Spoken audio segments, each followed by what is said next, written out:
So welcome everybody to the video edition preview of the Liverpool Manchester City game this weekend. Kieran, we're delighted to be joined by the 1894 member, That's a Daragh very Reville. fancy name. That's the year Man City were. What is this? The year Man City were bleeding found or something? Yeah, the year they found it pretty much, yeah, because they were in, that was kind of around the same marks, yeah. Or it was 2010 if you want to be funny about it, you know? You beat me to it, Daragh. But yeah, we are delighted to be joined by Daragh Reville today to preview the big game on Sunday. I don't know what I'm expecting. I'm panicking, to be honest with you. I'm panicking. Should be a good game. But yeah, Kieran, of course, is a Chelsea fan, so for some strange reason, he's going to be mediating this. So yeah, Not really strange, practical. you can take us away, Kieran. But yeah, I suppose this is a big derby in the last few years. Liverpool versus Man City. It's been the two best teams in the league for 3 or 4 years now. Yeah. So this is a massive game. Daragh, I'm going to start with you. What are you expecting this weekend? I don't know what to expect, man. I don't know what to expect because there's been plenty of times we've played them at Anfield. They're on absolutely awful run of form and they've still come out with a result. It's looking like it could be. It looks like it could just be interesting, you know. But I saw the news about Diaz. I think that could fuck them. Yeah, just quickly on the injury front, Liverpool without Oxlade, Chamberlain. Oh fuck! Liverpool without. Hold on. Clip that for the compilation at the end of the year, will you please again? I will, yeah. For everyone's enjoyment. Liverpool without Oxlade, Chamberlain, Robertson, Arthur, without him for a good while. Lewis Diaz, Naby Keita, Trent Alexander-Arnold. Is that true, Adam? Yeah. Yeah. Well, it looks like he picked up a knock as well yesterday, didn't he? Jesus. And Man City without John Stones, Calvin Phillips, and Kyle Walker. So Liverpool looking heavy on the injury front, as you said there. Lewis Diaz gone, Daragh. Adam, what are you expecting? Now Liverpool depleted.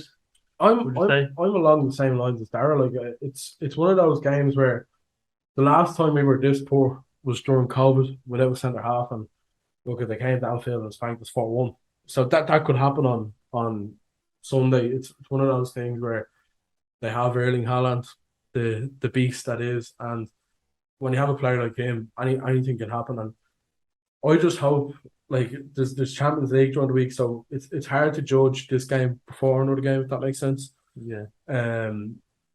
But it depends what the squads are looking like coming out of that. But okay, you'd imagine Man City be well up for, and you can imagine them really giving Liverpool a game. And Daragh said it there about the kind of record in Anfield. It's only one win in Anfield since 2003, which was that win during COVID, and then like Liverpool have had 5 wins at the Etihad in that same period. So there isn't quite that complex for Liverpool over Man City and Anfield or going to the Etihad either. But look, it's going to be a very interesting game, as it usually is, seen as these are probably two of the best sides in the country. We'll move quickly on to Klopp versus Guardiola, lads. Klopp has been struggling as of late, with injuries and such, and results, of course, in the league. And Guardiola, of course, starting this season off with 8 wins, 1 draw. So I suppose the dynamic between those two, how do you expect the two sides to line up at the weekend? I think Klopp's record over Guardiola is, and this is since Guardiola's come to City, he has 7 wins in all competitions, the FA Cup, Champions League, etc. To Pep's 5 wins, and then there's been 5 draws. And when City have beaten Liverpool, and this was at the Etihad in particular, I think it was 5-0 when Mane kicked the head off Ederson, and then it was 4-1 in Anfield. So City have got it in them to spank us. They have got it in them to beat us well. I don't know if there's going to be much of a psychological edge, in the sense that in the last 4 games, City haven't been able to beat us.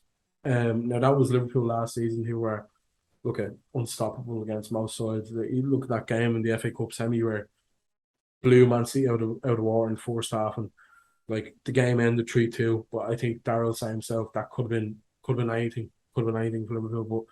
But I think looking how Liverpool line up, if they are to be without the likes of Trent and Diaz, it's going to be look, it's an even tougher task than what it is already. So I expect Liverpool to probably go back to the 4-3-3.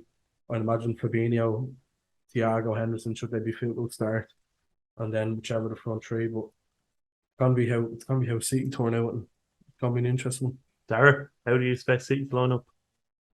I'd expect them to pretty much stick with the same as Burnley. Burnley, damn me, Burnley, fucking Southampton. Burnley, Jesus Christ. Yeah, pretty much same as Southampton. You just had to take Mahrez out for Grealish and obviously swap the two sides, and that'll be it. So I'll go, Edison. Akanji will probably play right back. Diaz, Ake, Cancelo, and Rodri, who was the best in the business. He sits in there. Bernardo, De Bruyne, Grealish. Obviously, Haaland, you have to have him in there. Foden on the right. I think that would be a similar enough one, but I'd be confident enough in it if, especially if he's end up coming out in that weird little 4-2-3-1 he's played. I'd be really, really confident in it. Just overrun them. Akanji and Diaz yet to be dribble past this season as well. Yeah, which is quite the stat. We're big fans of Rodri on this podcast, Karen, aren't we? Yeah, he's played very well the last season and a half or so. Animal. But yeah, Southampton playing like Burnley there. Obviously, what you're confusing it with. But yeah, I suppose we'll move into predictions, lads. This game, massive. At this point of the season, what result are you expecting in this one? Well, I said it for the Arsenal game, didn't I? I did say there'd be a few goals. I did expect Liverpool to ship a few goals, but I did think we'd score a few. I think that'll be the case on Sunday. Like, City this season, they've shown that they can be got at. You know, the 3-3 at Newcastle, especially when a crowd is on their back, and you know, this whole shite about Anfield, like the crowd will be on City's back come Sunday. It's a big game. It's probably the biggest game of the season so far. So I do expect Liverpool to come out of traps early, and look, it does depend what formation they play. As Daragh said, if we play this 4-2-3-1, 4-4-2 kind of formation, I can see City picking that apart quite easily. Right. They'll just dominate the ball and really hurt us when they can. It's going to be an interesting game. The optimist in me, just because there's a bit of a voodoo at Anfield for City, can see us getting something in it. But I do expect I'm gonna go what Arsenal beat Liverpool this weekend. I'm gonna go 3-2 to Man City is my prediction. Oh, he's gone against them. Yeah, them. Jesus. I just can't see us winning, man. At the minute we're just struggling to a point where it's quite unbelievable because the standards we've set, you know what I mean? I think that's where the problem is we set such a high standard last season. And this season, it's very hard to expect that standard. And with the injuries at the back, and I just think the lack of confidence, the lack of guile amongst the team, I just can't really see us getting much out of City. But if you want me to be contrary to you, because you're probably going to say City win, I'll go Liverpool 3-2. But I do see, realistically speaking, I do see City getting their second win at Anfield since 2003. Right, yourself, Daragh. See, I don't want to. I'm not predicting a tonk, and I don't think there's going to be any war in which go out and 5-0 or 4-1 even again. But I'll say 2-0, and I think Foden will pop up at 1. But I also think Cancelo will just have a Salah wedge in the pocket. Have you got a favourite moment at Anfield, Daragh?